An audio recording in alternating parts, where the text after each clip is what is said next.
Good morning to you all in this video. So students, this is the third part of the chapter electoral politics. So students, in the previous video you studied about the election system in India, how candidates they nominate their name in the election commission, कैसे वो अपना नामांकन करवाते हैं. So now we will continue that topic with election campaign. तो आज हम पढ़ेंगे जो इलेक्शन कैंपेन होते हैं उसके बारे में. So let's start. Election campaign. The main purpose of election is to give people a chance to choose the representatives. देखिए जो इलेक्शन होते हैं चुनाव, उनका जो मुख्य उद्देश्य होता है वो होता है कि लोग अपने जो रिप्रेजेंटेटिव्स हैं, अपने जो उम्मीदवार हैं उन्हें चुन सकें. The government and the policies they prefer. और साथ ही जो गवर्नमेंट बने वो ऐसी पॉलिसीज़ लाए जो उनके द्वारा उम्मीदवारों द्वारा बनाई गई हों और जो उनके फेवर में हों. Therefore it is necessary to have a free and open discussion about who is better representative. तो यहाँ पर देखिए बहुत ही आवश्यक है एक स्वतंत्र और खुला डिस्कशन होना कि कौन सा उम्मीदवार बेहतर है. विच party will make a better government. कौन सी पार्टी एक अच्छी गवर्नमेंट बनाएगी, सरकार का निर्माण करेगी. और व्हाट इज़ गुड पॉलिसी, और क्या है उनकी पॉलिसीज़ जो काफ़ी अच्छी हैं. This is what happens during election campaigns. और यही सारी चीज़ें होती हैं इलेक्शन कैंपेन्स पे. In our country such campaigns, अगर बात करें हमारे देश में, तो यहाँ पर ऐसे जो कैंपेन होते हैं take place for a 2-week period between the announcement of the final list of candidates and the date of polling. तो देखिए जब हमारे कंट्री में ये कैंपेन होते हैं तो ये चुनाव, जब वोटर लिस्ट तैयार हो जाती है, फाइनल लिस्ट, और पोलिंग की डेट डिसाइड हो जाती है, तो उससे 2 वीक पहले ये शुरू हो जाते हैं. During this period the candidates contest their voters, connect their voters, वो अपने वोटर्स से संपर्क बनाते हैं. Political leaders address election meetings and political parties mobilise their supports. तो देखिए इसमें क्या होता है, आपने देखा भी होगा जो पार्टी लीडर्स होते हैं, representatives, they take meetings along with their supporters. तो अपने सपोर्टर्स के संग घर घर जाते हैं, मीटिंग्स लेते हैं और हर वोटर से मिलते हैं, अपनी पार्टी के बारे में बताते हैं और वोट मांगते हैं. तो आपने भी देखे होंगे चुनाव के दौरान. This is also a period when newspapers and televisions news are full of election related stories and debates. तो यही वो दौर होता है कैंपेन का जब आपके न्यूज़पेपर्स और जो टेलीविज़न होते हैं उसमें जो समाचार होते हैं वो फुल होते हैं इन रैलियों से संबंधित, स्टोरियों से संबंधित और इन डिबेट से संबंधित चुनाव के बारे में. But election campaign is not limited to these 2 weeks only. लेकिन ये जो इलेक्शन कैंपेन होता है इन 2 सप्ताह में, ये कोई ऐसा नहीं है कि उसी में लिमिटेड है, उसी में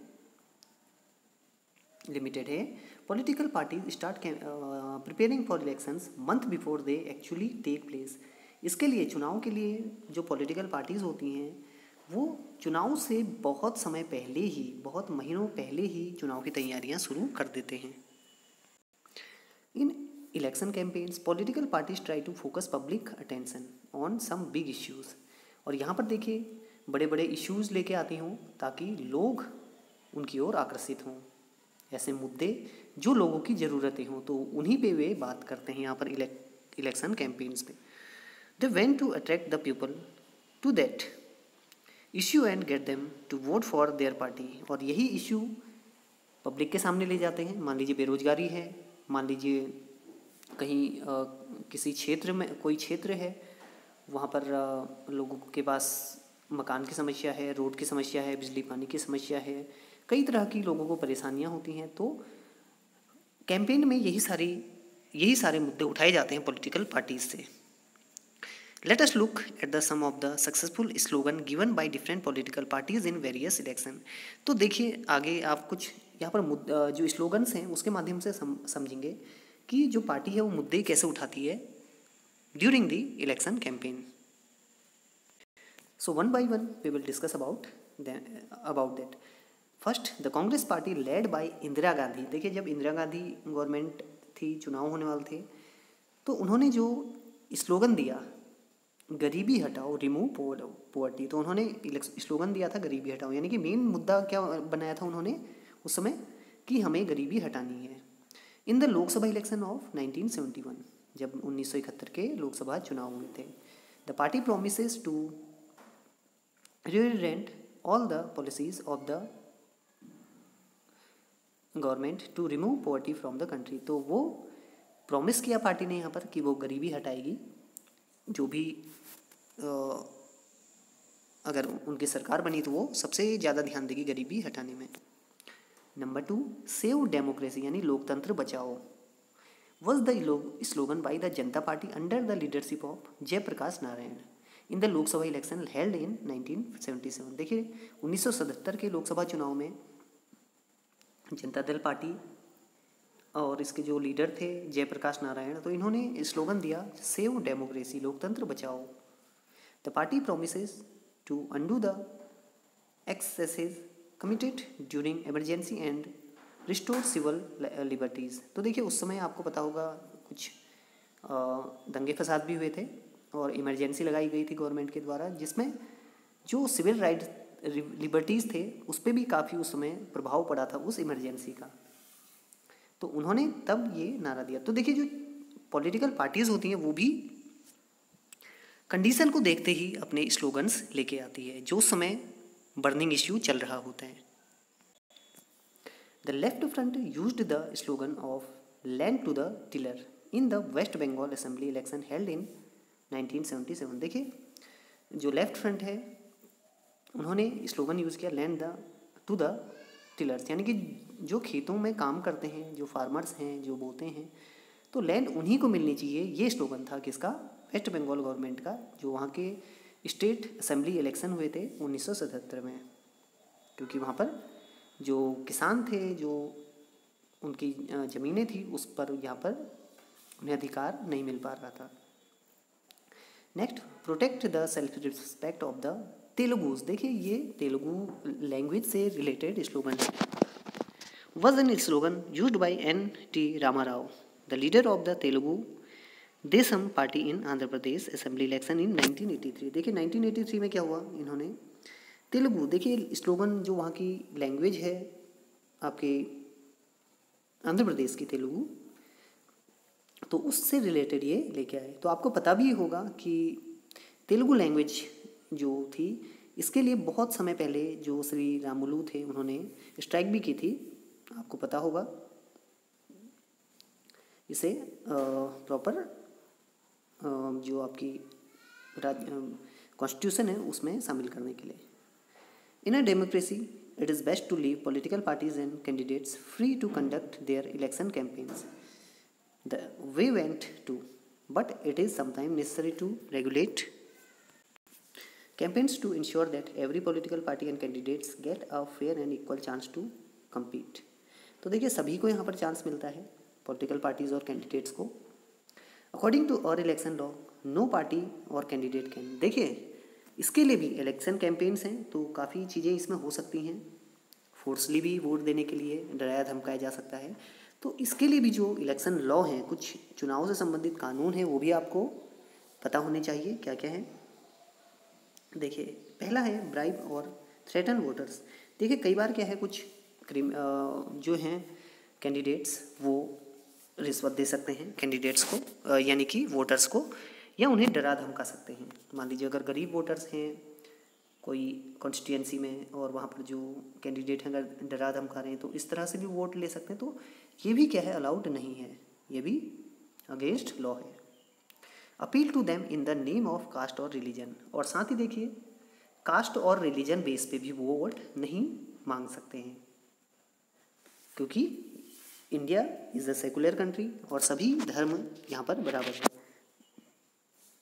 use government resources for election campaign, और साथ ही देखिए जो पॉलिटिकल पार्टीज़ हैं वो गवर्नमेंट रिसोर्सेज को यूज़ नहीं कर सकती है इलेक्शन कैंपेन्स के लिए। Fifth, spend more than 25 lakh rupees in a constituency for a Lok Sabha election. और ₹10 lakh in a constituency in an assembly election. तो बात करें अगर लोकसभा इलेक्शन की, जो पूरे कंट्री लेवल पे होते हैं आपके, जिसके बाद आपकी सेंट्रल गवर्नमेंट बनती है, तो उस पर एक कैंडिडेट अधिकतम कितने 25 लाख तक खर्चे कर सकता है। और बात करें अगर आपके स्टेट असेंबली इलेक्शन, तो यहाँ पर ये सीमा है आपके 10 लाख यानी कि 10 लाख रुपये तक। If they do so, their election can be rejected by the court even after they have been declared elected। और साथ ही अगर वो इस तरह की चीज़ें करते हैं जो अनफेयर हैं, अगेंस्ट लॉ हैं, तो उनको रिजेक्ट करा जा सकता है कोर्ट के द्वारा। In addition to the laws, all the political parties in our country have agreed to model code of conduct for election campaigns. इसके साथ ही देखिए इलेक्शन में एक और जो फीचर है कोड ऑफ कंडक्ट का, वो भी आपको पता होना चाहिए, आचार संहिता जिसे कहा जाता है हिंदी में। अकॉर्डिंग टू दिस, अगर बात करें code of conduct, no party और कैंडिडेट कैन, देखिए जब कोड ऑफ कंडक्ट लग जाता है चुनाव से पहले, तो जो पार्टी होती है और जो कैंडिडेट होते हैं वो क्या नहीं कर सकते हैं, use any place of worship for election propaganda. देखिए जो भी उनके इलेक्शन प्रोपेगेंडा हैं, उससे संबंधित जो बातें हैं, उसके लिए वो किसी भी प्लेस पे का यूज़ नहीं कर सकते हैं जो वर्शिप का है, यानी कि जहाँ पे पूजा पाठ की जाती है या कोई और धार्मिक वर्शिप की जाती है। Use government vehicles, aircrafts and officials for elections. मान लीजिए कोई बहुत धनी आपके कैंडिडेट हैं, तो वो भी जो गवर्नमेंट व्हीकल्स हैं, एयरक्राफ्ट्स हैं एंड ऑफिशियल्स हैं, यानी कर्मचारी हैं, उनका यूज़ नहीं कर सकते हैं इलेक्शंस के लिए। वंस इलेक्शंस आर अनाउंस, जब इलेक्शन अनाउंस हो जाते हैं, घोषणा हो जाती है, मिनिस्टर्स सेल नॉट ले foundation stones of any projects. तो उसके बाद जो मिनिस्टर्स हैं वो किसी भी नए प्रोजेक्ट का फाउंडेशन नहीं कर सकते हैं, यानी कि कोई भी ये नई योजना तैयार नहीं कर सकते हैं लोगों का ध्यान आकर्षित करने के लिए। यानी कि जब कोड ऑफ कंडक्ट लग जाता है, आचार संहिता लग जाती है, तो सारे जो मिनिस्टर्स होते हैं तो कोई भी नया प्रोजेक्ट वो शुरू नहीं कर सकते हैं, चाहे वो कोई डैम प्रोजेक्ट हो, कोई ब्रिज प्रोजेक्ट हो, कोई बिल्डिंग प्रोजेक्ट हो गवर्नमेंट का। Take any big policy decision, कोई भी बड़े पॉलिसी डिसीजन नहीं ले सकते। और मेक एनी प्रॉमिस और प्रोवाइडिंग पब्लिक फैसिलिटीज़, और कोई भी ऐसा प्रॉमिस नहीं कर सकते हैं लोगों को फैसिलिटी देने का। इससे क्या होगा, देखिए कि मान लिया कि अगर उस मिनिस्टर ने बहुत समय तक काम नहीं किया है और चुनाव आने पर काम करता है, तो इससे ये भी पता चलता है कि वो केवल वोट पाने के लिए ही ये काम कर रहा है, तो ये चीज़ें अलाउड नहीं हैं during the code of conduct. Polling and counting of votes. अब आती है बात पोलिंग की, जब वोट डाले जाते हैं और जो वोट हैं कितने पड़े हैं उनकी काउंटिंग, यानी उन्हें गिनने की। The final stage of in election is the day when the voters cast और पोल देयर वोट, जब वो अपना वोट देते हैं। The day is usually called the election day, इसे क्या कहा जाता है, इलेक्शन डे, चुनाव का दिन कहा जाता है। Every person whose name is on the voters list can go to nearby polling booth. देखिए जहाँ पर ये चुनाव होते हैं, जहाँ पर वोटर वोट देने जाता है, उसे कहा जाता है पोलिंग बूथ। तो यहाँ पर वोटर्स जिनका नाम होता है वोटर लिस्ट में, वो जाते हैं वोट देने के लिए। Situated usually in a local school और अ गवर्नमेंट ऑफिस, जो लोकल स्कूल होते हैं किसी क्षेत्र के या गवर्नमेंट ऑफिसेस, तो वहाँ पर ये बनाया जाता है आपका polling booth. Once the voter goes inside the booth, जैसे ही जो वोटर है वो बूथ के इनसाइड जाता है, द इलेक्शन ऑफिशियल आइडेंटिफाई हर, तो जो वहाँ पे लोग बैठे होते हैं इलेक्शन ऑफिशियल्स, तो वो उसे आइडेंटिफाई करते हैं, उसकी सारी चीज़ें देखते हैं कि कौन सी अपनी आईडी लेके आया है और उसका नाम है या नहीं है वोटर लिस्ट में। Put a mark on her finger, और उसके जो फिंगर है उस पर एक मार्क आपने देखा होगा लगाया जाता है, इंक लगाई जाती है। And allowed her to cast her vote, और देखिए ये जो इंक होती है ये काफ़ी समय तक रहती है और इससे पता चलता है कि वो व्यक्ति वोट दे चुका है। और इंक लगने के बाद उसके नाखून में लगाई जाती है, तो वो अपना वोट देता है। An agent of each candidate is allowed to sit inside the polling booth and ensure that the voting takes place in a fair way. और ध्यान दीजिए कि जो एजेंट होते हैं कैंडिडेट के उसके साथ के, तो हर कैंडिडेट के हर कैंडिडेट का एक एजेंट अंदर बैठा रहता है पोलिंग बूथ के। इसको इंश्योर करने के लिए, ये स्पष्ट करने के लिए कि वहाँ पर सारी चीज़ें अच्छी तरह से चल रही हैं, किसी भी तरह की वहाँ पर धांधली नहीं हो रही है। So students, are the elections too expensive for our country? क्या इलेक्शन बहुत ही ज़्यादा महंगे हैं हमारी कंट्री के लिए? तो इसे समझते हैं इस डेटा से। A large amount of money is spent in conducting election in India. देखिए, इलेक्शन इन इंडिया जो हुए थे आपके, for intense the government spent about 3,500 crore in conducting Lok Sabha election in 2014। देखिए, जो 2014 के आपके लोकसभा इलेक्शन हुए थे, इसमें लगभग 3,500 करोड़ रुपए खर्च हुए total. The works out to about ₹40 per person on the voters list. तो इसमें लगभग हर वोटर्स पे भी कितना खर्चा करना पड़ा? ₹40 per person. The amount spent by parties and candidates was more than what the government spent. और इसमें पार्टीज और कैंडिडेट्स का भी बहुत ज़्यादा खर्चा हुआ। रफली स्पीकिंग अगर बात की जाए, the expenditure made by government, अगर गवर्नमेंट खर्चे की बात की जाए, parties and candidates was around 30,000 crore of rupees पर 500 पर पर्सन। तो इतना ये खर्चा आया उस समय। Some people say that elections are burden on our people. तो कुछ ये भी कह सकते हैं कि जो इलेक्शंस हैं लोगों पे बोझ हैं। दैट और poor country can not afford to hold elections once every 5 year. और हमारी जो गरीब कंट्री है, काफ़ी यहाँ पर बड़ा सेक्शन अभी भी गरीबी रेखा के नीचे रहता है, तो इलेक्शंस बहुत ज़्यादा महंगे हैं और इन्हें 5 ईयर में कराया जाए तो बहुत ज़्यादा महंगे हैं। तो उसके लिए let us compare this expenditure with some other figures. तो इस खर्चे को हम जो ये हुए उसे अगर हम प्रीवियस एक्सपेंडिचर से कंपेयर करें तो हम देखते हैं in 2005 our government decided to buy 6 nuclear submarine from France. तो उसमें जो सबमेरीन खरीदे गए थे परमाणु पोत 2005 में, तो ईच सबमेरीन अगर बात करें हर जो परमाणु पोत थे तो उसकी कॉस्ट लगभग 3,000 करोड़ थी, अबाउट 33,000 करोड़ रुपीज़। तो देख सकते हैं, तो 6 की कितनी होगी आपकी? 18,000 करोड़। तो ये तो बहुत ज़्यादा है। Delhi hosted the Commonwealth game in 2010। 2010 में आपके दिल्ली में हुए थे कॉमनवेल्थ गेम्स। इसमें भी कितना खर्चा आया था? The estimate for its cost is around 20,000 crore. तो इसमें 20,000 करोड़ रुपए का खर्चा आया था। So are the elections too expensive? तो क्या इस आधार पे हम कह सकते हैं कि इलेक्शन ही बहुत कम महंगे हैं? तो ये आपको डिसाइड करना है। Earlier the voters used to indicate who they wanted to vote for by putting a stamp on the ballot paper।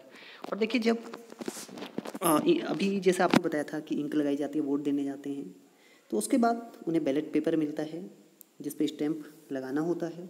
Ballot paper is sheet of paper on which the names of the contesting candidate along with party name and symbol are listed. तो ये जो आपका ballot paper होता है, so students, in this picture you can see one ballot paper, a sample only.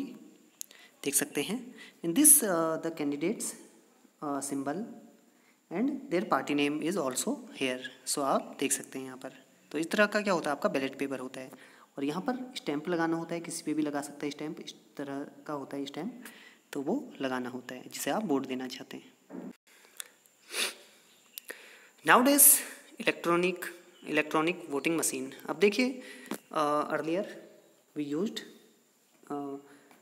Ballot papers, but nowadays we are using electronic voting machine, जिसे बोला जाता है EVM, are use to record votes. तो इसमें vote records किए जाते हैं। ये अब प्रेजेंट डे में यूज़ किए जाते हैं ये EVM। The machine shows the name of the candidates and the party symbol. तो इसमें कैंडिडेट का नाम होता है और पार्टी सिंबल भी होता है। Independent candidates to have their own symbols allotted by election commission. और जो इंडिपेंडेंट होते हैं देखिए जैसा कि आपको बताया था, कुछ नेशनल पार्टीज़ होती है जिनके तो परमानेंट ही सिंबल होते हैं, लेकिन कुछ इंडिपेंडेंट कैंडिडेट्स होते हैं तो उन्हें जो भी सिंबल मिला होता है इलेक्शन कमीशन के द्वारा वो वहाँ पर होता है। All that the voter has to do is to press the button against the name of the candidate she want to give her vote. तो यहाँ पर देखिए क्या करना है, इसमें केवल बटन दबाना होता है, जिसे वोट दिया जाता है उसके नाम और सिंबल के आगे बटन होता है तो उसे दबाना होता है, तो ये रिकॉर्ड हो जाता है वहाँ पर। Once the polling is over all the EVMs are sealed. और जैसे ही चुनाव खत्म हो, ये पोलिंग खत्म होती है वोटिंग, तो EVMs को क्या कर दिया जाता है, सील कर दिया जाता है। And taken to a secure place, और इसे एक सिक्योर प्लेस में ले जाया जाता है, रखा जाता है वहाँ, ताकि कोई भी इसके साथ छेड़खानी ना कर सके। अ फ्यू डेज लेटर, और कुछ दिनों बाद, ऑन अ फिक्स डेट, एक फिक्स डेट होती है, all the EVMs from a constituency are opened. तो ये कॉन्स्टिट्यूंसी में जो EVMs होती हैं इन्हें खोला जाता है। And the votes secured by each candidate are counted, और यहाँ पर वोटों की गिनती की जाती है। The agents of all candidates are present there to ensure that the counting is done properly. So student, as you read earlier, while the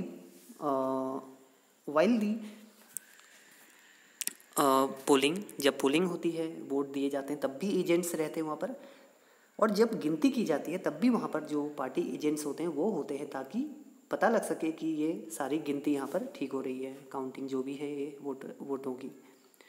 the candidates who secure the highest number of votes, देखिए the simple process there, जिसे ज़्यादा vote मिलते हैं वो अपनी constituency से declare होता है as a representative. In a general election usually the counting of votes in all the constituency take place at the same time. अगर बात करनी हम जनरल इलेक्शन की, जो लोकसभा इलेक्शंस होते हैं, तो उनके जो वोटिंग के बाद जो काउंटिंग होती है वो एक ही दिन और एक ही समय पे होती है सभी कॉन्स्टिट्यूएंसी में, on the same day. Television channels, radio and newspaper record the events, और उस समय क्या होता है, जितने भी वहाँ पर रेडियो, टेलीविज़न, न्यूज़ वाले होते हैं, रिपोर्टर्स होते हैं, वो इसका हमें लाइव वहाँ पर प्रसारण देते हैं। Within a few hours of committing all the results are declared and become clear as to who will form the next government. और देखिए जब ये यहाँ पर पूरा काउंटिंग पूरी हो जाती है, it done by the officials, तो उसके बाद हमें पता चल जाता है कि कौन चुनाव जीता और किसकी सरकार अब बननी है। तो इस तरह ये इलेक्शन पूरे किए जाते हैं एक डेमोक्रेसी में। So students, I hope you understood this topic well. So we will continue this chapter in the next video. Till then, bye.